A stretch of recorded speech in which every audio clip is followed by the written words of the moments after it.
Sa video na ito, pag-uusapan natin ang pinakabagong batas na pinag-uusapan ngayon sa Pilipinas, ang Kadena Act. Kung ano talaga ang nilalaman nito, bakit maraming nagre-react at anong totoong koneksyon nito sa blockchain. Kasama ang comparison sa true blockchain technology at kung may control ba ang gobyerno dito. At kung bago lang kayo dito sa channel, marami tayong explanation ng crypto at blockchain dito kasi I expect na hindi lang mga nasa mundo ng crypto ang posibleng manood ng video na ito. At kung interesado kayo sa ganitong mga content, token reviews, crypto news, anything related to crypto, make sure to subscribe and hit the notification bell. Ang Kadena Act ay panukalang batas na kamakailan lang pinasa ng Senado sa third reading bilang Senate Bill number 1506. Kilala ito dati bilang Blockchain the Budget Bill dahil ito ay may layong gawing blockchain-based ang pagtago at paglabas ng government budget records mula sa budget allocations, contract, project costs, procurement records hanggang sa ibang detalye ng paggastos ng gobyerno. At ibigay ito sa publiko sa isang digital platform na hindi madaling mabago o mapeke. Ito ay response sa malawak na public demand para sa transparency at accountability, lalo na dahil sa mga malalaking issue ng katiwalian na lumabas nitong nakaraan sa iba't ibang proyekto ng gobyerno. Ang core idea ng Kadena Act ay gawing mas bukas at mas madaling masuri ang budget ng gobyerno. Sa ilalim ng panukalang ito, lahat ng government agencies ay inaatasan na mag-upload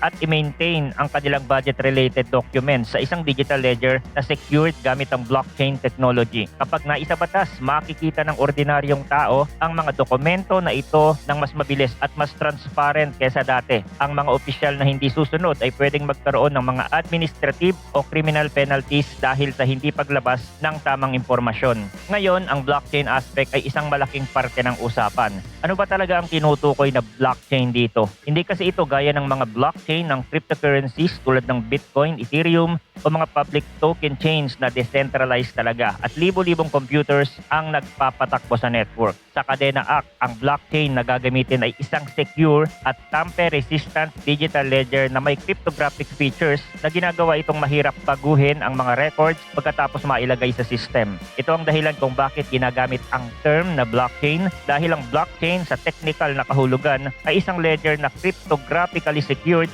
at nagre-record ng entries sa paraan na mas mahirap baguhin o i-delete pagkatapos mailagay. Pero may isang importante ring update dito. Ang bill mismo ay medyo nag-evolve na at hindi mahigpit na nakatali sa iisang blockchain technology. Sa halip, ine-encourage ang paggamit ng open source at interoperable system na maaaring gumamit ng blockchain o iba pang cryptographic tools na may same level ng tamper resistance at verifiability. Ang ibig sabihin nito, hindi nakapako ang gobyerno sa isang off-the-shelf public blockchain tulad ng Ethereum o Polygon. Pwede rin gumamit ng government-managed chain, consortium chain o hybrid system na ayon sa needs ng bansa. Tech neutral siya kung saan blockchain ang prinsipyo pero pwedeng i-adapt ang technology na pinakaangkop sa system sa practical na paggamit. Doon pumasok ang tanong na madalas lumabas sa comments at discussion, ano ang pagkakaiba ng blockchain na gagamitin dito mula sa mga common na blockchain tulad ng Bitcoin o Ethereum. Sa real blockchain networks tulad ng Bitcoin at Ethereum, ang mga transaction ay pinoproseso at sinisecure ng libo-libong independent nodes o computers sa buong mundo at hindi kontrolado ng iisang entity o government. Ito ang tinatawag na true decentralized public blockchain. Sa kaso ng Kadena Act, posible na ang blockchain system ay government managed o hybrid. Ibig sabihin pwedeng may central authority pa rin ang pamahalaan o mga government partners sa pagpapatakbo. Pero magagamit ang cryptography at ledger structure para protektahan ang records laban sa unauthorized changes. Hindi ganap na decentralized gaya ng Bitcoin pero tamper resistant pa rin ito kung maayos ang pag-set up at security. Hindi rin safe na isipin na kung database lang ng gobyerno ang gusto nilang gawin at tatawag sila ng blockchain tapos ay open sa lahat at decentralized sa buong mundo. Ang tunay na blockchain usage ay madalas nakadesisyon depende sa pangangailangan ng system at sa kung sino ang nag-ooperate at nagpapatupad. Kung controlled ng government at private sector partners, posibleng mas mabilis ang pagproseso pero hindi siya ganap na public blockchain. Kaya sa comparison, blockchain ng Kadena Act equals highly secure tamper-resistant ledger na pwedeng i-audit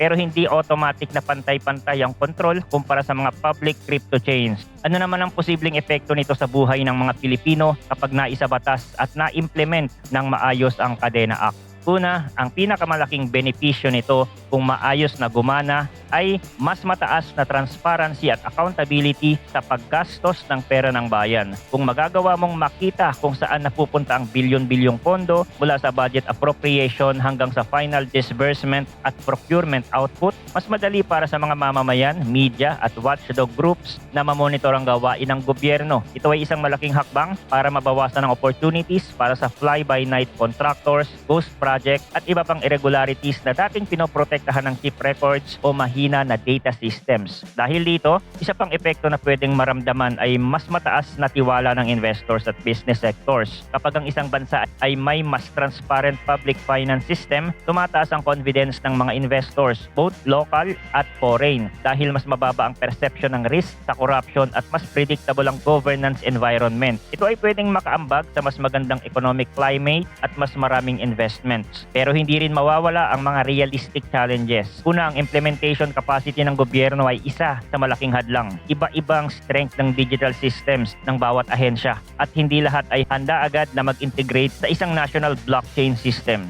Kung hindi maayos ang data formatting, delayed ang uploads o may incomplete info, mawawala ang sarili niyang purpose. Pwedeng maging parang data dump lang kung hindi madaling intindihin at gamitin ang data. May isa pa ring malaking concern, cybersecurity at data privacy. Kung ilalagay mo online ang napakaraming government records, dapat may matibay na security dahil target ito ng hacking, misinformation campaigns at iba pang uri ng cyber attack. Hindi pwedeng basta i-expose ang lahat ng data nang walang safeguards, lalo na yung mga sensitive info. Kaya kailangan planuhin ng maayos ang mga access controls at encryption schemes. At syempre, kailangan din isaalang-alang ang digital literacy at accessibility para sa ordinaryong tao. Kahit na available ang data, kung hindi ito user-friendly o madaling intindihin, parang wala pa rin. Kailangan may tools, visualizations, training at simplifications para ang average taxpayers ay hindi mahirapang mag-navigate sa mga dokumento. Ang pinaka-interesting na bahagi ng paglabas ng Kadena Act ay dahil sa nangyayari na irregularidad sa gobyerno. Maraming nagsasabing ang public pressure ang dahilan kung bakit bigla itong umusbong at mabilis na naaprobahan sa Senado. At marami ring nagre-react sa priority listing nito sa agenda ng pamahalaan. Marami ang umaasang magiging isang tool ito laban sa katiwalian, pero marami rin ang bitin sa detalye kung paano ito i-implement at kung gaano magiging epektibo talaga. Ito ang karaniwang mga tanong sa ngayon. Papayag pa tayong gawing mas bukas at mas traceable ang budget ng gobyerno gamit ang modernong teknolohiya? At handa ba ang gobyerno at ang publiko na gamitin ito sa responsableng paraan? At higit sa lahat, magkakaroon ba ito ng tunay na epekto sa pagbawas ng korupsyon o pagkakaroon lang ito ng magandang pangalan pero hindi susuklian ang tunay na problema? Let me know in the comment section kung ano sa tingin nyo ang magiging epekto rito at kaya nga bang solusyonan ito ang lumalalang korupsyon sa bansa. Thanks for watching again, good luck and see you on the next video.